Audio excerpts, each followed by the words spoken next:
It's my very pleasure to introduce you Ege Korkan. For the ones who still doesn't know him, Ege is a long-time supporter of the Web of Things standardization. He's the co-chair of this community group together with me, and is also very active in open source activities and also in the working group. He works as an IoT architect at the CTO office in Siemens, and is responsible for leading the development of the Think Model Catalog project that we'll see today. So Ege, thank you for preparing this presentation. We are looking forward to know more about the Think Model Catalog. Yeah, thank you. The floor is yours. Yeah, thank you for the introduction. Welcome everyone. So I'll talk about the Think Model Catalog, and which is actually a project that was also started before me. So Pedram from Siemens has started, that you may know from some other events.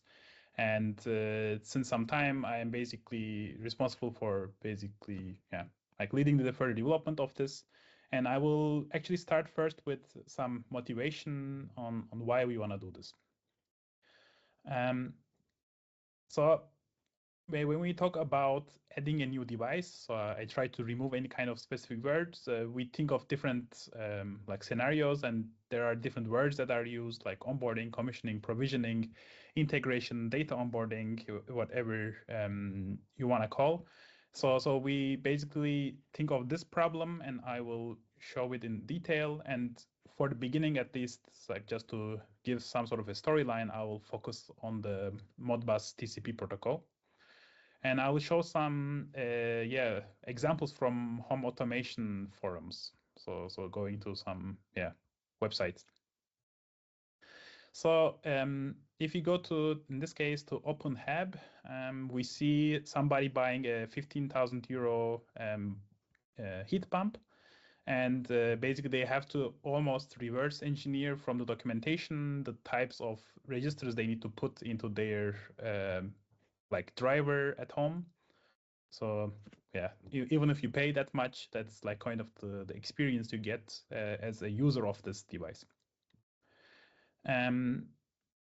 If you go a bit somewhere else, in this case, Home Assistant, which is probably the most popular home automation or smart home product or a project, you also see something like quite similar. Again, you need to provide some sort of a YAML file to the Modbus driver, and you need to think of a lot of like small details. And actually, I tried to look a bit, and if you want to do this, the help that is provided is, of course, the manual of the provider, of the manufacturer.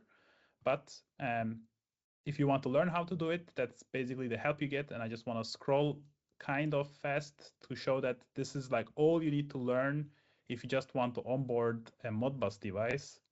So all of the different types of configurations which are provided with examples and all the possible whatever stuff you can do. And I'll just go all the way just to show you that it's just quite long. So this basically, of course, grows over time with the use cases that they see from the community. So it's in the end open source. So it's just to show that it's not something so easy to do, just seeing the length of the documentation here. And of course, we at the Siemens, we do it better, or maybe not in general. So actually, if you go again to these kind of forums, you see some people, again, trying to integrate it. This time it's a energy meter, and they don't manage to do some specific thing, which is actually like reading the voltage level. And the way they solve it is somebody else responding. Thankfully, it's an open source project. So they say that, okay, like you should actually just change the something in here in your configuration, and then it should work. Of course it does, and that the forum thread is closed, that's fine. But you just keep seeing this more and more. So again, for a Siemens device, you basically are met with this kind of integration work. And of course, this is in the home automation field. What these people are in the end doing is writing this kind of YAML files, or in some cases, you can also use some UI to help you with this. But in the end, it doesn't change the fact that you need to go one by one and change stuff in your driver configuration to make sure that you can properly communicate with this. with this device. If you go to other platforms, it's the same, by the way. If you go to HiveMQ Edge, which is using an Apache PLC4X like project to do this, it's again the same thing. If you go to Node-RED and use the most popular Modbus driver, it's again the same thing. So it keeps like repeating, right? And I think everybody here with who has the knowledge of Web of Things, this is like, yeah, like we kind of know this, but here I'm just trying to show this very specific like use case of onboarding a device. But in the end, it's just doing this, right? So like people just want to have a dashboard. They want to have some basic logic to control their stuff. If it's a heat pump, they probably wanna like know how much energy it's generating, or like if they basically should do some basic control logic to use the solar power more, and so on and so forth. Or some other examples, this is like from a Siemens product. You basically want to onboard a device and see the live values. For example, you want to average the like some energy consumption of some device. So like just to show that like the end goal is typically rather simple looking, but there's always this heavy lifting of the onboarding that is like not adding any value to anyone. So in the end, this onboarding is like, yeah, not really what the customers want, but the effort is the onboarding. So that's basically happening to multiple protocols. It's very similar in many protocols. In some cases, you have, of course, more self-discovery principles, but even in those cases, you don't have any offline information about what the device can really do. Yeah, and this is quite costly actually. So if we, of course, from Siemens, we like are not in the smart home area where there is no cost of onboarding, since it's just you doing it for your own home.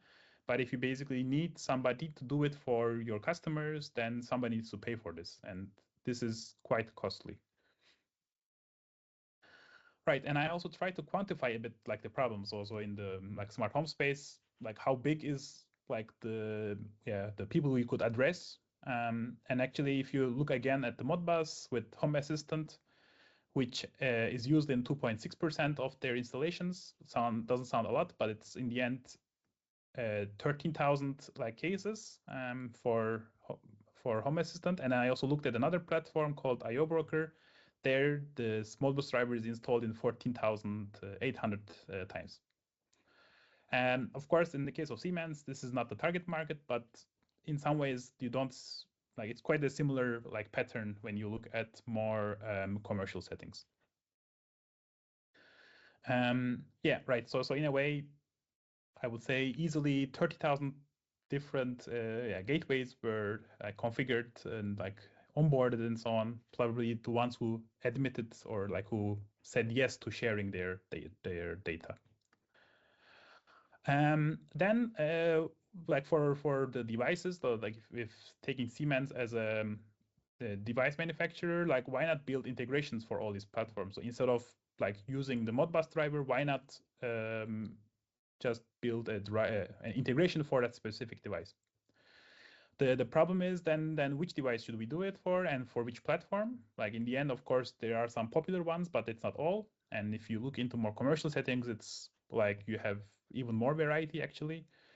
And also it doesn't work seamlessly if there is no built-in protocol to discover what the device can do. So in the case of the devices, at Siemens, we have a rather big device portfolio. So even if you go to a specific domain, like to, let's say, the electricity protection devices, like current protection, or to motor starters, you will be met with a page with some like categories, but even inside of them, there is maybe easily 10 different varieties for different like configurations and so on and so forth. So it's like, it just doesn't scale. Like, of course, then with all these different platforms, that is just, again, looking at the like open source or smart home domain. Like this is not even all platforms. So these are not really all platforms, but still quite a lot. And they all have their own modeling language, right? So if we are building one device, you need to write this YAML file for your users to all of these platforms. Yeah, so of course, our solution is the Web of Things. So basically, you want to make sure that all of this work is happening with the thing descriptions, and that you basically abstract everything to our nice properties, actions, events abstraction, and then you can build all the stuff you want with much less effort. And looking at this example from before, we can very typically translate it to thing descriptions. Like, so if basically instead of doing this manual work, you could have used a TD to configure this. And of course, this part at the bottom that we see in the forms, this basically repeats for each instance of this device, right? And the top part where we see the IP address, this doesn't repeat. So this is basically the TD, and the part at the bottom is what you would find in the thing model, like, which doesn't change. So in a way, everything that is static for that specific device, we can like have it in an offline format, and don't need to think of like where we get the TD and where is it stored. So we can actually just get it as an email, as a USB stick, as a or through a catalog. That's what I'll show in a bit. Right, so the thing model, I think most of the people here know, but also just to repeat, it's basically talks about the common metadata of the devices. So it's about the device model, whereas of course the thing description is about the specific instance. And what we say that generally that the top part, you can actually find it in a catalog, whereas the part in the bottom is found in the field. It could be in a TD directory, but it still needs the information of the field and is like definitely an online service. And today, basically, we'll focus on this part. And of course, since the meetups, the title is the catalog, we will basically explain how we are managing this and how you can also manage it.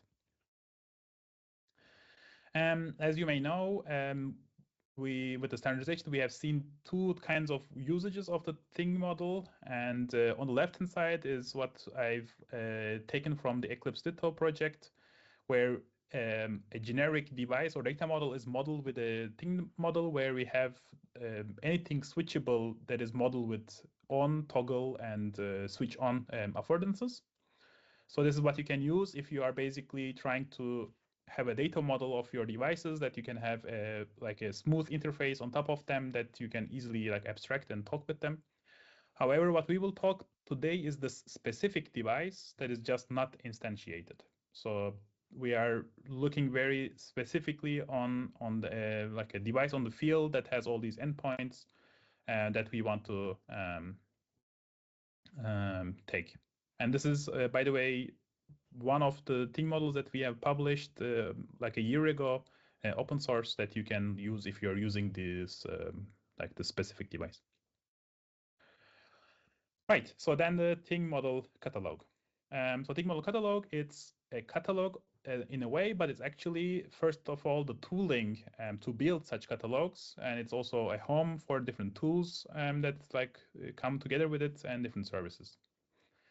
And it's here, so you can look for the what OSS organization on GitHub, and then find the TMC repository in there. So when we started this, we had some design goals. I'm not going through all of them, but we first thought of this like workflow where there is an author or some sort of an authority contributing to thing models of their devices, or device models of a specific manufacturer. So you will see later on that the thing models, they are very categorized based on the author, device model, and the manufacturer. We also wanted to make sure that the people who have a physical device in front of them can find the corresponding thing model, because that's what you're doing when you're onboarding the device. So you need to basically be able to find, based on what you're seeing in front of you, the corresponding thing model. We want to make sure that the models are available online, so through an API, but also for offline cases where we basically would don't have necessarily the internet access for deploying devices, as an initial step most of the time. And we want to make sure that it is friendly with Git workflows and CI/CD pipelines, so we are not saving anything in binary formats, or that changes are easy to see. and that you can basically have your own like specific language and generate ting models out of it if you are basically already invested in some other format. And we didn't put any domain specific requirements, so you're not required to use, let's say, the brick, haystack, saref kind of ontologies. So there is nothing about the domain that you have to like put into the ting models. And we also wanted to make sure that we can like have what I call the federated deployment. So you can basically take ting models from different repositories, and you can like share it to your users under one roof, so to say. And maybe very importantly, we do not intend to centralize ting models in one place. So this basically takes like another type of responsibility, and this is something we are currently avoiding. So the goal is for you to build like your catalogs yourself by using some tools that help you with this. Yeah, so it's providing the tooling to you to manage your own ting model catalog. Yeah, so of course these were documented since the beginning. So all of these kind of like design decisions that like motivated the way this is developed are all on GitHub. Yeah, so and as I mentioned, Pedram has made the first publications, and you can basically see these Centron smart fuses published on GitHub with the Apache license, and these are coming from the manufacturer. So hopefully they are correct. So that's so we are not generating from a PDF, but we know the source of the truth. So yeah, it should reflect exactly what you have in front of you. And then we can go a bit to the tooling. So what we have with the TMC is if you're like more on the developer side, it's a CLI that is quite advanced and can help you basically do like a lot of things. And basically, if you go ahead with the TMC CLI, I just recommend you to use the help function, which is available in all levels. So into every command, you can go and like find what you like can do with this. And a lot of these things are also available on the REST API. So actually, if you go and like serve, then all of the ting models will be served over an API, and you can do a lot of these kind of operations there. So basically, you can search with free text search using a search engine that is built in. You can, like, of course, add ting models, get ting models out of it. You can manage the attachments of them, and so on and so forth. We also have documentation that works quite easily, and I will actually use some of this today when I am doing the initial part of the demo. And so this basically lets you get started. Everything is available to download over the Go package manager and over GitHub and so on, of course. And we also started building a web UI. This is quite new, where you can actually configure the endpoint so that uses the REST API, so that you can configure it to point to your own catalog, and you can customize the themes. So we can basically put a Siemens specific colors and fonts on top of it. You can also open the ting models in different things like the editor project or the TD playground, or just download, of course. And this is again not centralizing. It's basically for you to build your own dashboards for the ting models you're building. Yeah, so maybe if you already know the standards and a bit the details, maybe some things are important to show. First of all, as I said, we are really talking about the authors, manufacturers, and product names. So for the ting models you want to manage with our CLI, you need to provide this annotations. So schema.org is used here to give these things. So in TMs, you need to provide this. And also the IDs you are providing will be rewritten. So actually we are doing something with the IDs where we basically make sure that we generate an ID that reflects this manufacturer author information plus timestamp and a hash, so that we know that there is the uniqueness. We can sort the ting models based on time and so on and so forth. Right, so let's see it in action. So I have prepared two demos. One is the simple flow where, yeah, I'm just going to do what is kind of already in the documentation. And then in the second one, I will show a bit different workflows with some other toolings. So what will I do? I basically have already installed the CLI. You just go ahead with go install and I can install it. And I will add different repositories. And I will do some operations, and I will add another repository, so a TM repository, and show how we can basically have multiple repositories under a single roof. So basically, if you want to install, you simply go to our GitHub, and you can just go ahead and install the latest version of the thing model catalog. So the latest one that is released just 3 days ago is 0.14. And after you install, you can basically do everything with the CLI. So I will make it a little bigger maybe, so it's better for the recording. Right, so as I said, I always recommend going through the CLI, so really use it like a normal Linux CLI tool. And for everything you do, you can just always ask for the help. So you can go for the repo and then do help, and it will tell you what you can do under the repo command with all the possible commands you have and so on and so forth. Like I said, first, what I will do is show that I have 0 repositories. So here I showing that there is no repositories added. So now I will first go ahead and add a repository. And here, this is the example repository we have on GitHub, and that I just basically cloned so that I will show you how I can add a file repository. So here I basically add a file repository and give it a name. You can, this one here, it can be whatever you want. And now if I run the same command from before, you see that now there is a repository added. I can now go ahead and list all the thing models I have in this repository, and these are just some dummy stuff, and this is my test that I forgot to delete. So yeah, we will see this again happening in a bit. Yeah, sorry for the spoilers. So what you can of course do is go ahead and, for example, fetch this specific thing model. And once you do this, you see that you are basically getting exactly the thing model, and this gets dumped, but you can pipe it into your own workflows and do whatever you want.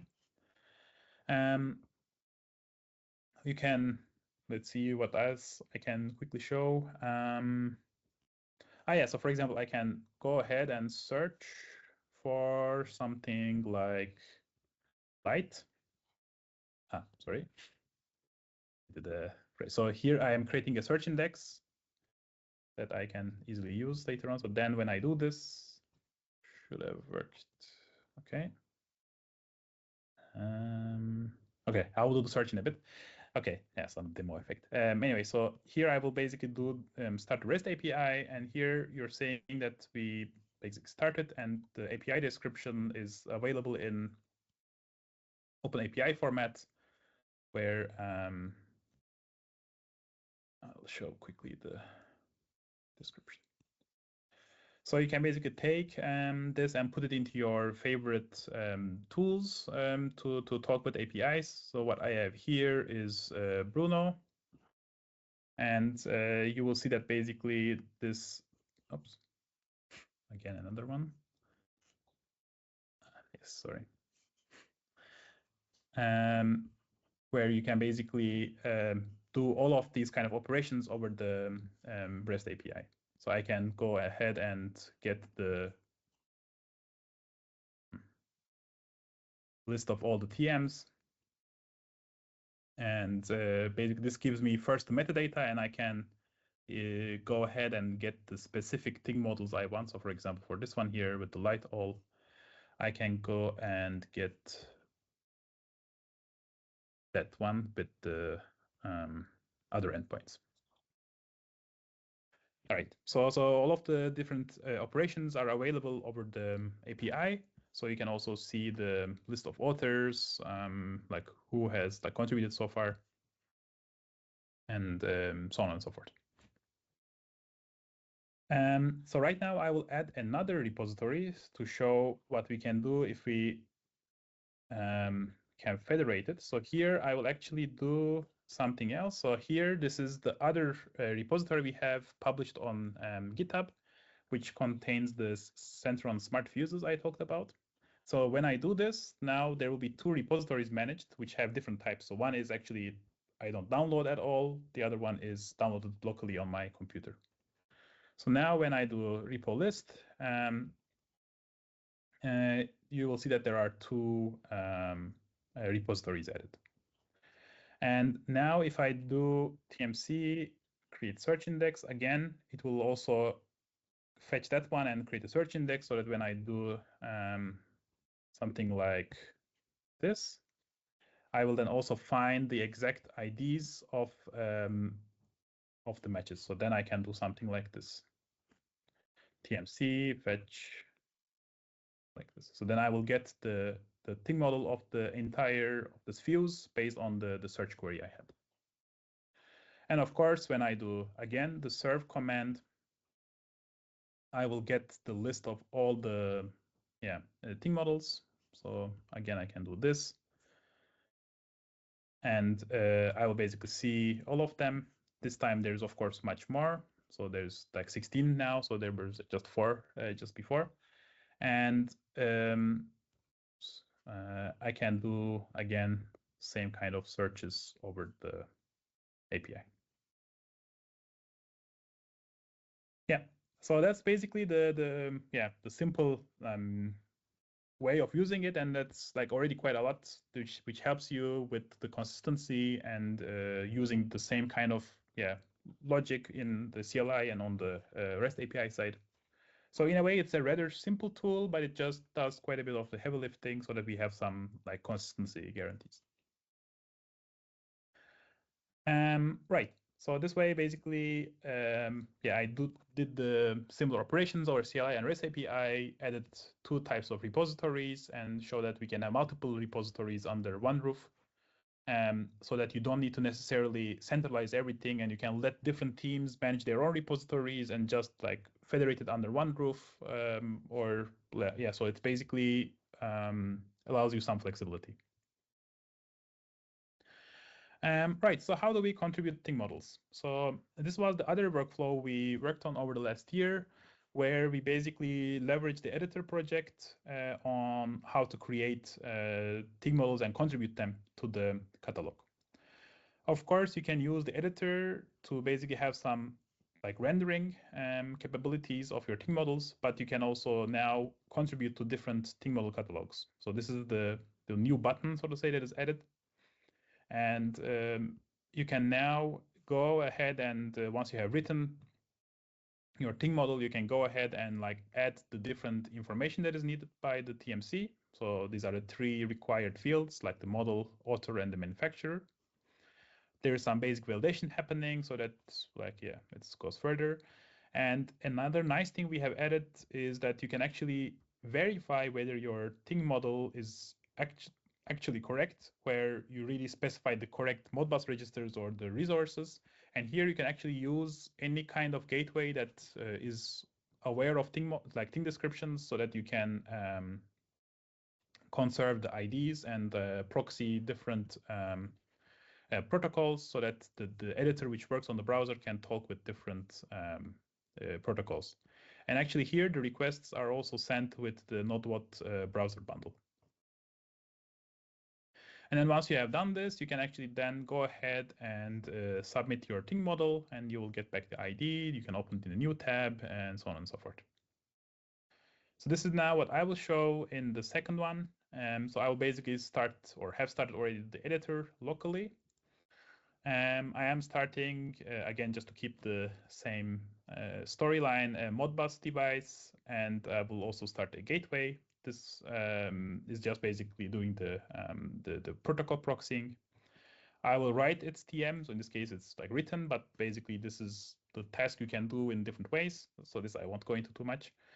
Then I will basically start the contribution workflow and test the endpoints and contribute it to the catalog.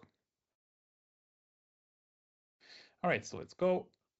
So here, as you can see, it's just the local editor that I have started. And as you can see, this is my TM. Maybe I'll zoom a little bit. So this is a power meter that has some, basically properties we have added to make something interesting. And of course, this is a TM I wrote, so I know that it's correct. But just for making it interesting, I will create something wrong with the grid voltage, for example. So this is something you probably won't know if it is wrong or not unless you really have this domain knowledge. But I'll show that. I hope this will show something interesting. Right. So basically, once you are kind of sure about how your thing model looks like, you can basically click here. And as I said, you can enter the information that is needed for the contribution to the TMC. And you can write additional stuff like the copyright year and like who's the copyright holder. So all this kind of stuff you can like validate and go next. So here, of course, if you want to really interact with a specific device, you of course need to know the IP address. So in the typical workflows, we see it's either the technician who can find the IP in the field, like if the device is in a small screen, or you can do some network level discovery to find the IP address. So for myself, I have noted it down. Sorry, this is my stupid Teams thingy. Okay, yes. I have it noted down here. Right, so this is the IP address that I have in my computer and then the port. Here we configure the gateway, so you basically need to know where you can send the TD that is basically generated in the background and where you can get the proxy, the TD. And in this case, this is something we had to add to make sure that in the case that the gateways are wrapping payloads into like an object, you can basically extract the value again. But anyways, so with this, you can go ahead and I hope it will work. Oh, didn't work. Sorry. Oh, right. Okay, some demo effects. Let's see. Oh, okay. I think I know. Wait a second. It's my IP address that is probably wrong again.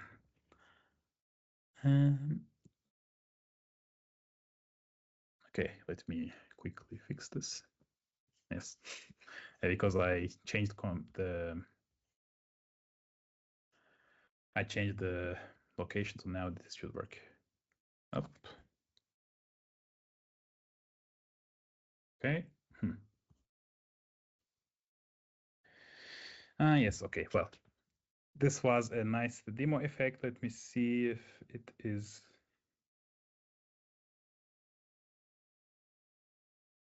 Okay, I will do one quick restart, and if it doesn't work, I'll hope that you'll trust the screenshots I've shown.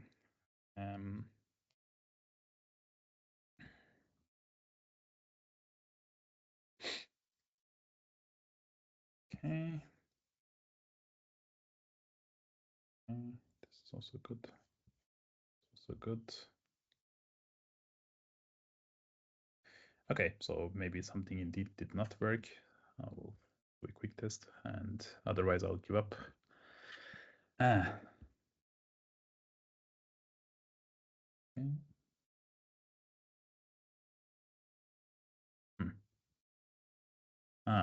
I must have done something wrong here.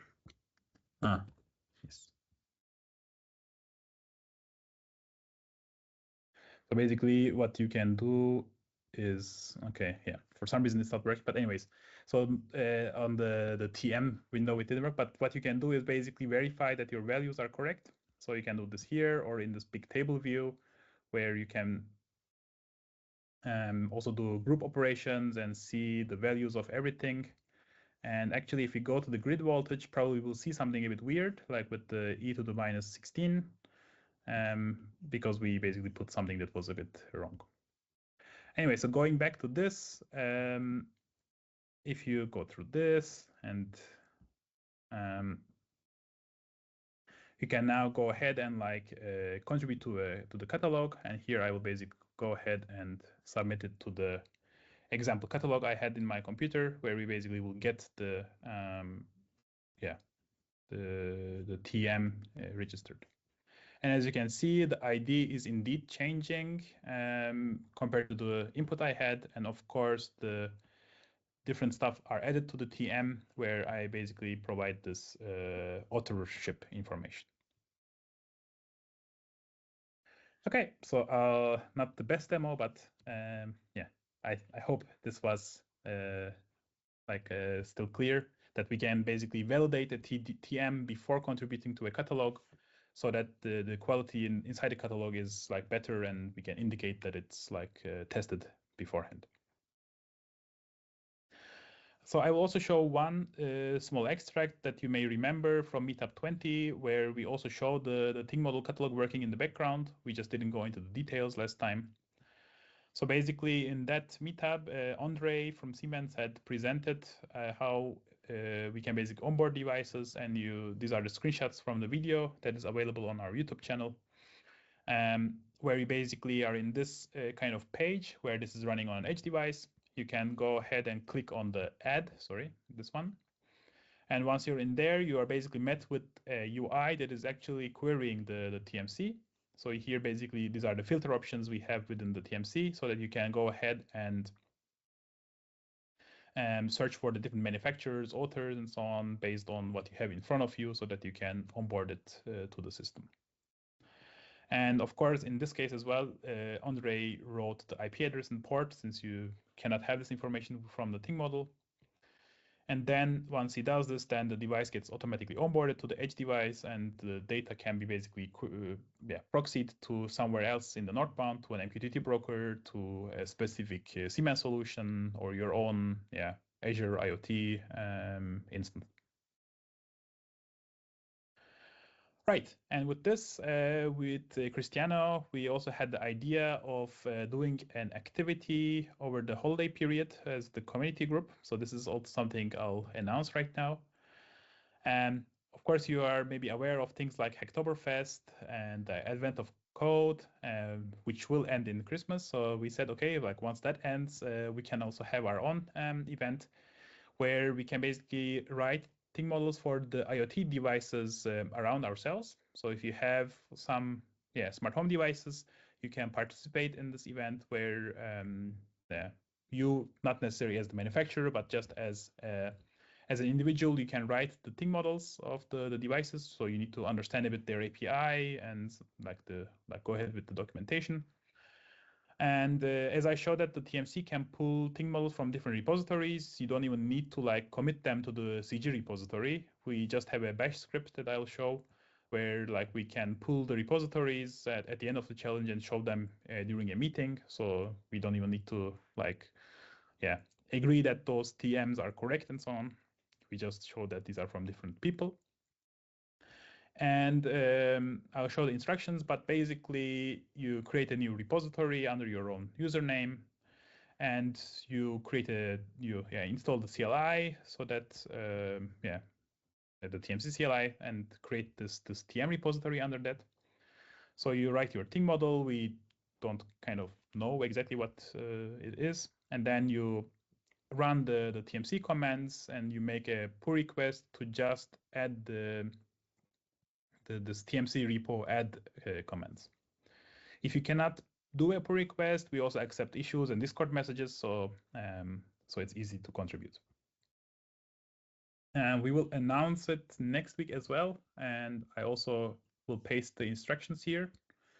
So that's really what it is, and this is the only place where you would need to make a pull request. So this is how a single, so this is the example repository, right? So this is what you can basically pull into here, and you can add a new line to the script to basically add new TM repositories. And for myself, I basically got recently the Tado thermostats that have the Matter built in. So basically, my challenge during this period is to write the thing model for this. And there are also some activities around having a Matter binding. So I will do some tests. And there was also a Meetup presentation by Deutsche Telekom, and that is sort of my inspiration, is to use this chip CLI tool to find what are the different clusters in this thermostat, and yeah, write the thing model. Yeah, so that was it, and thank you for listening, and I'm open for questions.